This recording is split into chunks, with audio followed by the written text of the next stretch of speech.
দর্শক বন্ধুরা, আজ আমি আপনাদেরকে ধন সম্পত্তি বৃদ্ধি, আর্থিক সৌভাগ্য লাভ এবং সমৃদ্ধি লাভের জন্য একটা খুব সহজ উপায় বলছি। এই উপায়টা আপনারা করলে খুব ভালো নিশ্চিত ফল লাভ করতে পারবেন। হিন্দু শাস্ত্র মতে ছোটো এলাচের একটা ভীষণ গুরুত্বপূর্ণ ভূমিকা রয়েছে। বিভিন্ন পূজার্চনা এবং সনাতন হিন্দু ধর্মের বিভিন্ন ক্রিয়াতে ছোটো এলাচ ভীষণভাবে প্রয়োগ করা হয়। আপনারা কি করবেন, প্রত্যেক দিন করতে পারেন, অথবা আগামীকাল রবিবার, এই রবিবার দিন আপনারা 2-3টে ছোটো এলাচ কিনে আনবেন।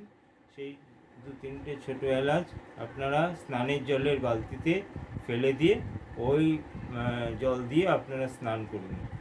রবিবার দিন তো করবেনই বিশেষভাবে, এছাড়াও আপনারা যদি মনে করেন প্রত্যেক দিনই এই ছোটো এলাচের জল দিয়ে আপনারা স্নান করুন। এতে আপনাদের ধন সম্পত্তি বৃদ্ধি, আর্থিক সৌভাগ্য লাভ এবং মা লক্ষ্মীর কৃপা লাভ করতে পারবেন। আমার এই উপায়টি যদি আপনাদের ভালো লাগে, আপনারা সাবস্ক্রাইব করবেন, কমেন্ট করে জানাবেন। আপনারা উপকৃত হলে আমি উৎসাহ পাবো এবং পরবর্তীতে আপনাদেরকে আরও এই ধরনের নানা রকম টোটকার কথা আমি আপনাদেরকে জানাবো ও শেয়ার করব। ধন্যবাদ। প্রত্যেকে ভালো থাকুন।